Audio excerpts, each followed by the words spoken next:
Oh, thanks. I know it's actually a photo I took during filming. Wow, of Yeah. Stay the Night. Yeah, yeah. In Toronto. Wow. Do you fancy yourself a photographer? Do you like behind the camera? Oh, yeah, no, I'm super interested in behind the scenes stuff. I take photos. I wouldn't say I'm good. I think you are. I think that's a beautiful shot. Oh, thanks. So let's talk a little bit about acting, and let's talk a little bit about your the film Stay the Night.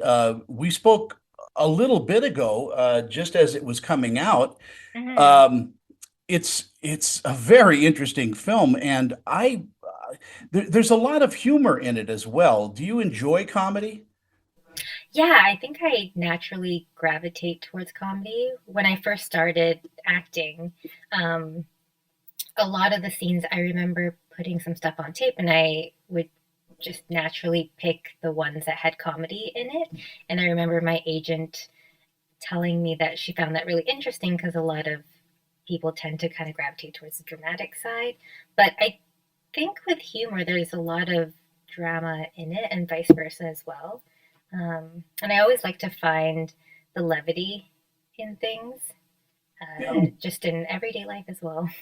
I think you can't have drama without the other side of it because it helps move whatever forward because it is part of the human condition. Yeah, I mean, I think it works twofold. You kind of preferably would have a bit of both. I know when I watch movies, and I love dramas, but there are times when you're just you just want a bit of levity or humor in it as well, just to kind of, yeah, like you said, keep it going. Especially in the world we live in now, I need to laugh more. Oh yeah, I've been watching a lot of comedies lately. I go back to the old stuff like Lucy and just to kind of get my mind out of the 21st century. Oh yeah, it's kind of a comfort thing too, would you say? It's like macaroni and cheese for the mind. Yeah. So talk to me a little bit about the production of Stay the Night. Was it a hard production? Yeah, that's, I would say, like an understatement. It was super challenging. A big part of it being that we shot it over a year and a half, Mhm. which means we shot part of it before the pandemic and then a portion of it during the pandemic, which is a lot in and of itself. And it's also a film that's set over 24 hours. Yeah.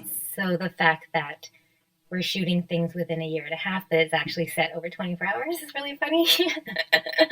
um, and it was shot in the wintertime. Oh So boy. a lot of our scenes are outside, and sometimes we were shooting at like 2 in the morning, 4 in the morning. Um, but all that to say, it was very rewarding. And the challenges are kind of what I love about film as well. It's kind of all these things that you don't see that it's exciting to see if people notice when they watch the film. Well, such is the life of an actress, and I think shooting a film, obviously shooting a film and doing a television series are two separate things because you're writing a character, through seasons, and with a film, you've only got, let's say, 22 days to, kind of develop and create a character that the audiences are gonna, glom onto. Mm-hmm.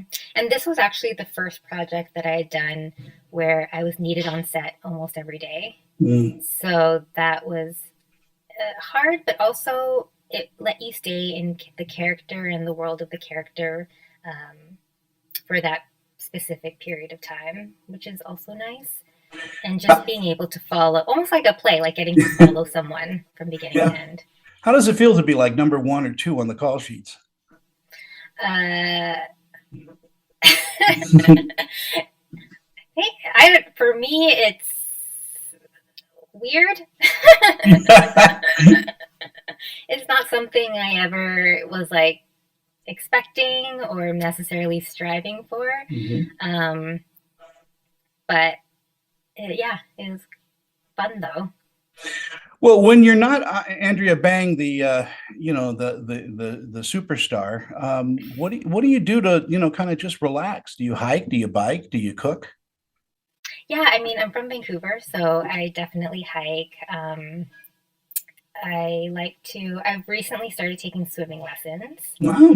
Yeah, and then I've also started up trying aerial silks and yoga. So just trying to do things with my body. And your mind too, because yoga Yeah, is both. yeah. Wow. I've always wondered those those kind of weird questions because we always think of you as always in front of a camera somewhere and just relaxing and lounging sounds like that's something she wouldn't do. I don't know why. I'm pretty sure I do that like 99% of the time. Yeah. You're also a writer, and are you script writing now? Are you working on projects? Yeah, I mean, I think when you're writing, you're constantly writing. It's kind of a never-ending thing. So I'm working on a couple scripts right now, but they're like in infancy. Sure. In their infancy, which means that you've got maybe six paragraphs. Yeah. I'm writing it right now. Kim's Convenience must have been a great experience for you. Yeah, and that is also where I met Renika, who Mhm. directed this film. So I'm so grateful for that opportunity because I met a lot of people that I continue to work on. I also worked on another film that's, I don't know when it's coming out, but with another director on it. Um, and it was my first TV experience. So to get to be able to do that, I learned a lot. Yeah, I imagine every set you're on is an education of some kind, and it teaches you what to do and what not to do in some cases. Yeah, and I find like TV is very different from independent like movie making. There are the similarities, but they're very different. Yeah, someone one time said theater is life. No, no, no. Let me think about this. It's theater is art, movies are life, and television is furniture. I like. Do you know where you heard that from? It's something that somebody said in the 1960s. It might have been oh, what was it? Steve Allen? It might have been Steve Allen that said that. That's so funny. I got to get T-shirts made. I know.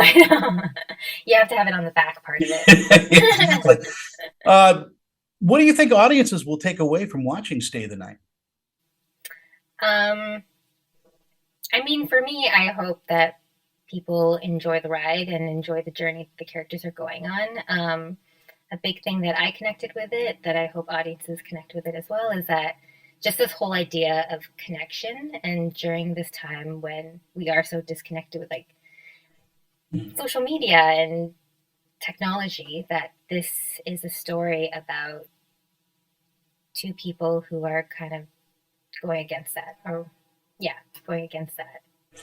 Yeah, it is about connection. It's about I think for me, the film was more about giving up on the truths that you thought you had, and then seeing the truth for what it is.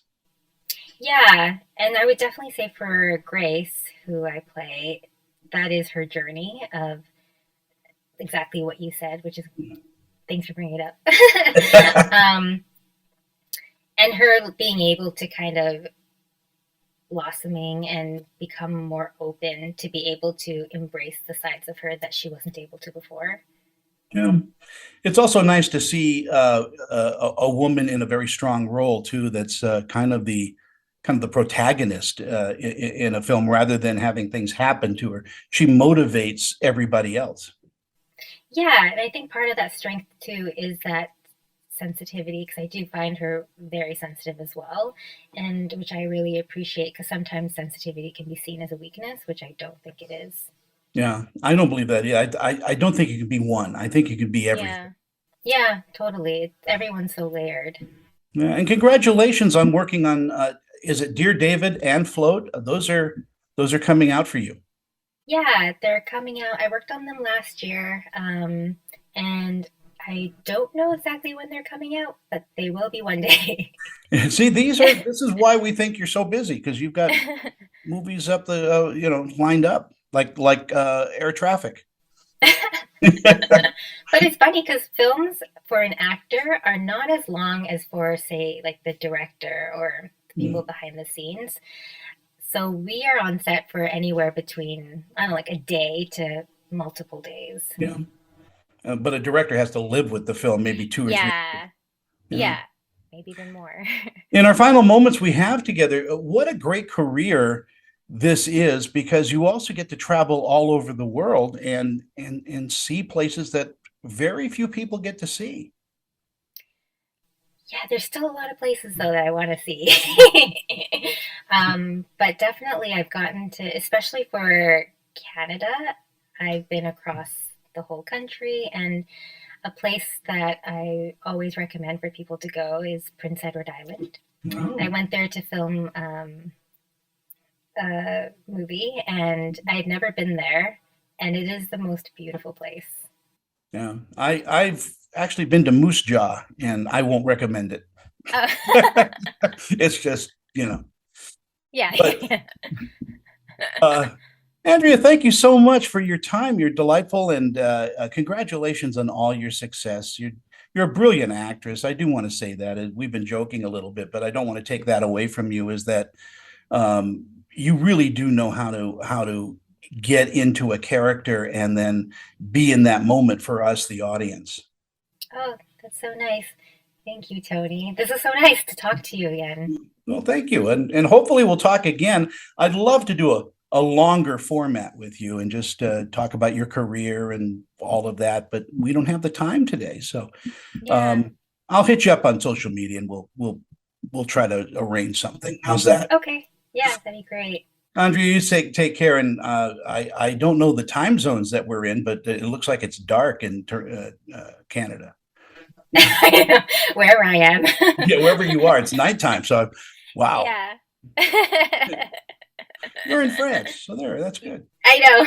And you're in a library. I'm in a library. I'm in a phony library in the bottom of my house where nobody talks to me. So it's Yeah. beautiful. Thank you so much, and you have a wonderful day. You're delightful. You too. Bye, Tony. Bye bye.